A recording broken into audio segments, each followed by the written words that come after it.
কুসুমপুরে একটি রাজপ্রাসাদ ছিল। সেখানে রাজার একটি মাত্র রাজকন্যা ছিল।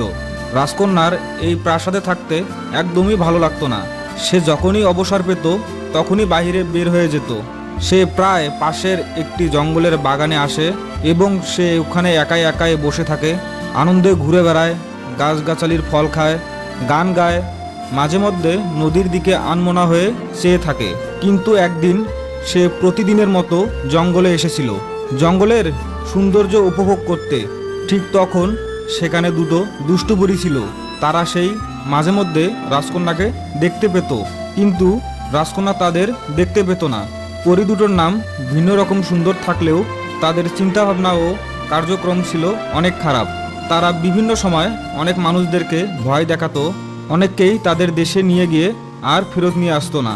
এবার তাদের চোখ পড়েছে এই ছোট্ট রাজকন্যাটির ওপর।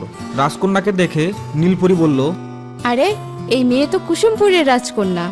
দেখেছিস মেয়েটার সাহস, সে এত বড় এই জঙ্গলে একাই ঘুরে বেড়াচ্ছে। তাকে আমরা বন্দি করে রাখবো আর সে চিৎকার করবে, আমরা বসে বসে দেখব। আরে না, আজকে না, আমি ওকে প্রায়ই এখানে দেখি। শোন, কালকে আমরা আবার এখানেই আসব। তারপরে যদি আমরা দেখি ওকে তুলেই নিয়ে যাব। রাজার মেয়ে বলেই কথা। ঠিক আছে, তাহলে কালকে আমরা ওকে তুলে নিয়ে যাব। এই বলে সেদিনের মতো তারা চলে গেল। রাজকন্যাটি তখনও সেখানে খেলাধুলা করছিল আর ঘুরে বেড়াচ্ছিল। রাজকন্যাটি কি দেখে একটি শিয়াল এগিয়ে আসলো এবং বলল, রাজকুমারী, আমি প্রায়ই তোমাকে জঙ্গলের বাগানে দেখি। তুমি একা আসো কেন? তোমার কি ভয় লাগে না? এত সুন্দর বন জঙ্গলে ঘুরতে আমার একাই ভালো লাগে, তাই আমি কাউকে নিয়ে আসি না। প্রাসাদে থাকতে আমার ভালো লাগে না। ইস, আমি যদি পরী হতে পারতাম তাহলে সব জায়গায় উড়ে উড়ে বেড়াতাম। তুমি কি জানো এই জঙ্গলে দুজন দুষ্ট পরী ঘুরতে আসে? তারা দেখতে সুন্দর হলেও অনেক পাজি। তারা আজ বলছিল তারা তোমাকে তুলে নিয়ে তাদের দেশে নিয়ে যাবে। তাদের কথা সব শুনেছি। না, আমি তোমার কথা বিশ্বাস করতে পারছি না। আর আমি এত সুন্দর জঙ্গল ছেড়ে কোথাও যাব না। এখানে আমার খেলতে আর ঘুরতে অনেক ভালো লাগে।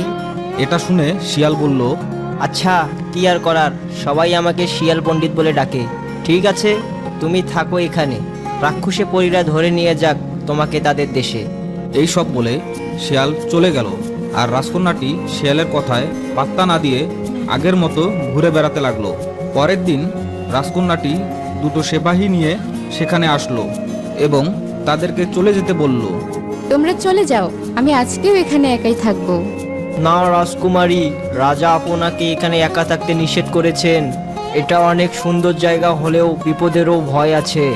আমি বলেছি না তোমরা এখান থেকে চলে যাও, এটা আমার নির্দেশ। জো হুকুম রাজকুমারী। এরপর রাজকন্যাটি বরাবরই মতো খেলা করছিল আর মনের আনন্দে ঘুরে বেড়াচ্ছিল। হায় হায়, আজকে অনেক দেরি হয়ে গেল। আমাকে এখন প্রাসাদে ফিরে যেতে হবে, না হলে মা বাবারা অনেক চিন্তা করবে।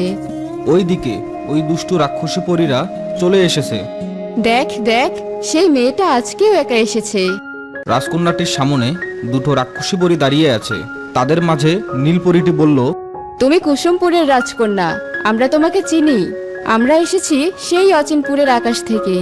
তুমি আমাদের সাথে আমাদের দেশে চলো, সেখানে তোমার মতো অনেক সঙ্গী আছে। সেখানে তাদের সাথে তুমি খেলবে, ঘুরবে, আরো অনেক ফুলের বাগান পাবে। রাজকন্যাটি একটু বুদ্ধিমতী ছিল, তাই সে বুদ্ধি খাটিয়ে বলল, আমি তোমাদের সাথে আজকে নয়, কালকে যাব। আমি আগামীকাল আবার আসব। তোমরা ঠিক এমন সময়ে এখানে আসবে আর আমি তোমাদের সাথে তোমাদের দেশে চলে যাব। তাদের মধ্যে একজন বলল, সে যখন রাজি হয়েছে তাহলে আমরা কালকে এসে ওকে নিয়ে যাব।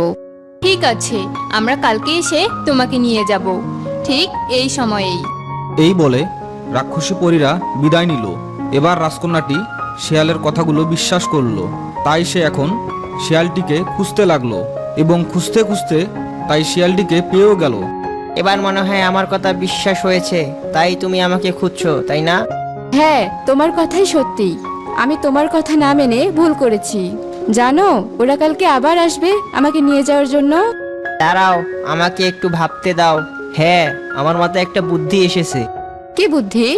আমি শুনেছি ওরা রাক্ষসী পরী হলেও নাকি ভূত প্রেত এদের কথা শুনলে বা দেখলে নাকি অনেক ভয় পায়।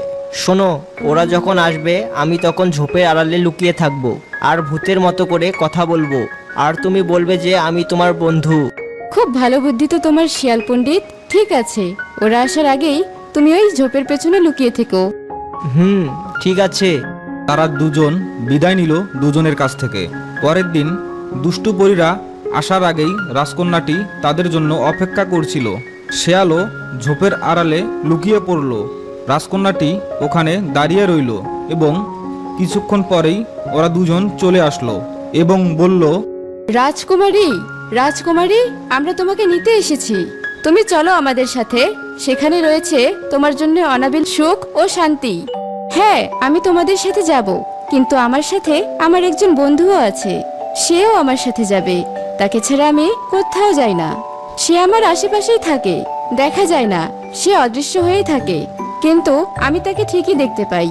এবার দুই রাক্ষসী পরী কিছুটা অবাক এবং ভীত হয়ে গেল আর বলল, সে তোমার কেমন বন্ধু? তাকে দেখা যায় না, অদৃশ্য হয়ে থাকে। সে আমার ভূত বন্ধু। এবার সত্যি সত্যি রাক্ষসী পরীরা ভীষণ ভয় পেয়ে গেল। আমরা রাক্ষসী পরী হলে কি হবে? ভূতেরা কিন্তু আমাদের থেকে অনেক বেশি শক্তিশালী। তারা যে কোনো কিছু সহজেই বশে আনতে পারে। হ্যাঁ, আমাদের ছোট বোনের ঘাড় মটকিয়েছিল একবার, ওটাই মনে হয় এই ভূত। কিছুক্ষণ পর ঝোপের আড়াল থেকে শব্দ এলো, খাও মাও খাও, দুইটা পরীর গন্ধ পাও, তাদের ধরে ঘাড় মটকাও। হে হে হে হে হে হে, পরীদের খেতে অনেক মজা লাগে, আগে ওদের ঘাড় মটকাবো, তারপরে খাবো। শুনতে পেয়েছিস সে ভূতটা কি বলে? আমি আগেই বলেছিলাম ভূতেরা খুব খারাপ হয়, আমাদের এই মেয়েকে নিয়ে যাওয়ার দরকার নেই। তুমি থাকো বোন তোমার ভূত বন্ধুর সাথে, আমরা আর কখনোই তোমাকে নিতে আসবো না। এই বলে তারা উড়ে চলে গেল। এই সময় শিয়াল ঝোপ থেকে বেরিয়ে এসে বলল, দেখেছো আমার কি বুদ্ধি?